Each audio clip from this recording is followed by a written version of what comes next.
Good afternoon. Astronomy, the oldest science, it seeks to answer some of our most profound and enduring questions. How does the universe work? How did we get here? Are we alone? As humans, we are united in our quest to find answers to these questions. We desperately want to find meaning in our world. Why are we here? And to answer these questions, we have developed ever more sophisticated space telescopes. This is the Hubble Space Telescope. In its privileged perch above the blurring effects of the Earth's atmosphere, Hubble can see clearer, further, and better than any telescope ever before, allowing it to make images that are some of the most compelling, memorable, and transformative images ever made.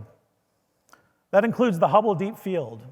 In 1995, over the course of about 10 days around Christmas, the Hubble Space Telescope stared at an apparently blank piece of sky, continuously collecting photons to make this image.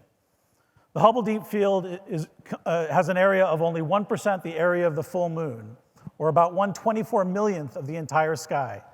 Yet it contains over 3,000 galaxies with ages that span back to the beginning of the universe, over 13 billion years ago. But the Hubble Space Telescope is just one of many telescopes that we have built and launched. In order to observe the vast array of astronomical objects, from Earths and planets to black holes, we have to observe the full electromagnetic spectrum. Photons with wavelengths from the gamma rays to X-rays to visible to infrared to radio. But the Earth's atmosphere is opaque to almost all wavelengths of light, except for two small windows around the optical and the radio. And therefore, if we want to study astronomical objects over this entire wavelength range, we have to get above the Earth's atmosphere. We have to build space telescopes. And not just one space telescope, but a whole fleet of space telescopes, each sensitive to a different photon range. These are NASA's great observatories: the Compton Gamma Ray Observatory, the Chandra X-ray Observatory, the Hubble Space Telescope, and the Spitzer Space Telescope. Together, they give us panchromatic eyes, revealing a hidden universe.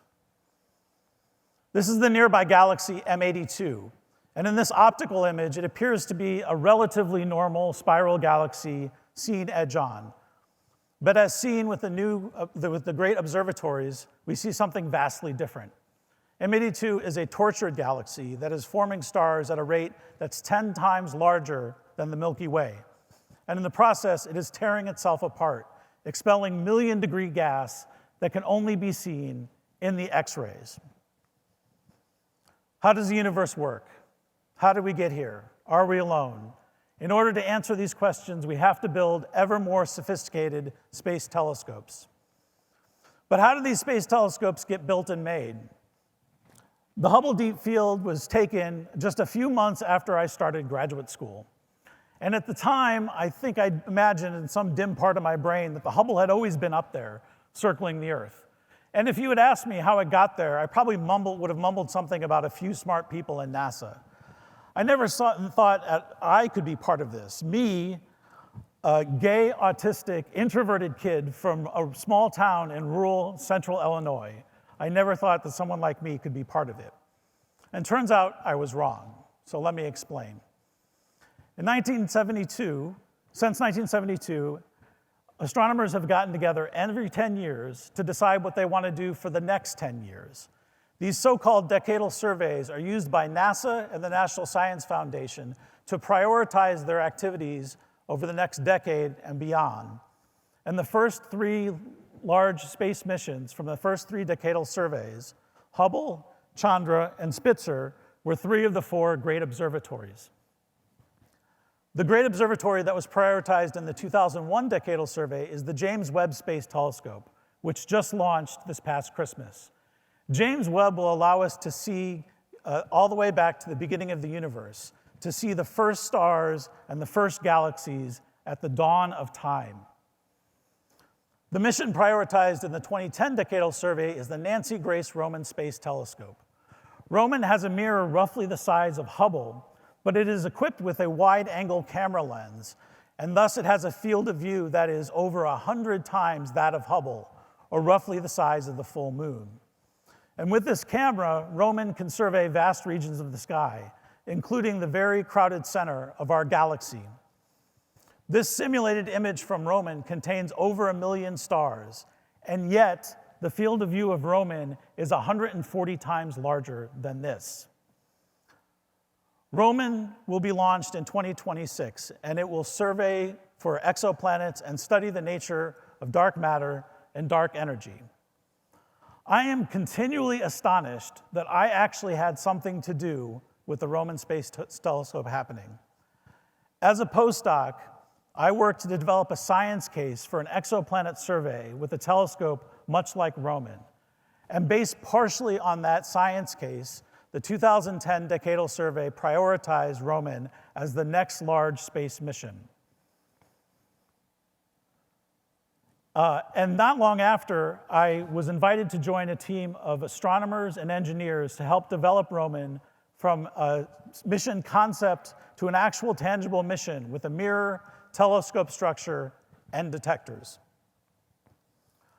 At the time when Roman was prioritized, I thought that it was just dumb luck, right? It was just a fluke that I was able to be involved. But then not long after, in 2013, I was invited to join a NASA roadmap committee, Enduring Quests, Daring Visions, where we laid out a vision for NASA astrophysics for the next 30 years. After that, I was invited to co-chair a National Academy of Sciences study that laid out the priorities for exoplanet science in the next 10 years and beyond. And simultaneously, I was co-chair of a NASA mission concept study for a mission called the Habitable Exoplanet Observatory, or HabEx. HabEx is designed to answer one of those 3 questions: are we alone? It will do so by directly imaging pale blue dots, Earth-like planets orbiting nearby sun-like stars, and then take spectra of those planets to look for gases in their atmospheres like carbon dioxide, water vapor, and oxygen, gases that may indicate that that planet is habitable and maybe even has life. This mission is monstrously hard. Trying to detect an Earth-like planet around a nearby sun-like star is akin to trying to detect a firefly a few feet away from one of those industrial searchlights that you see at Hollywood premieres, except the firefly and the searchlight are in Los Angeles and you're standing in New York City.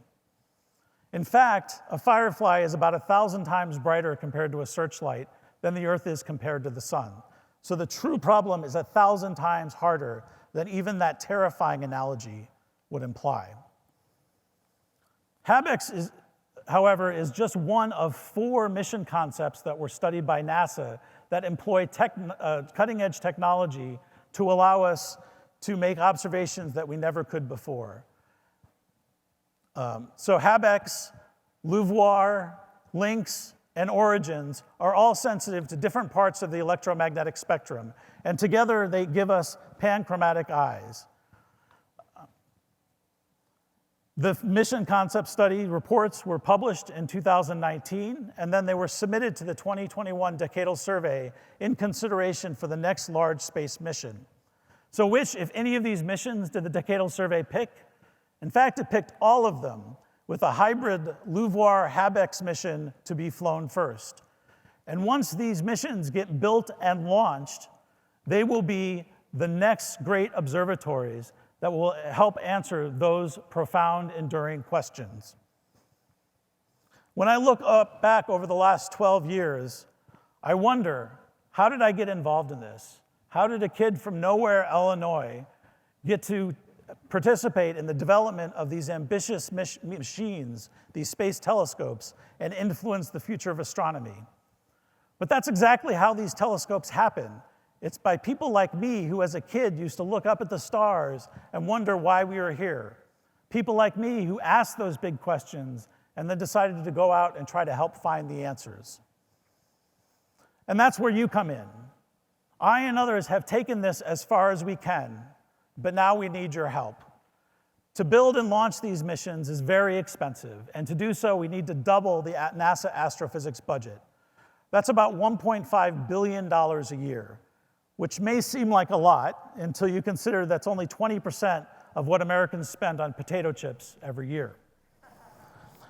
But we have to choose to do it. We have to decide as a society that we want to build these great machines.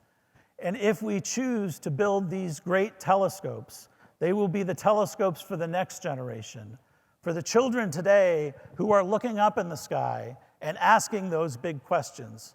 They will be the telescopes for the people, because the questions they are trying to address are not questions that belong to me or questions that belong to astronomers or even scientists. These are human questions, and they belong to us. Thank you.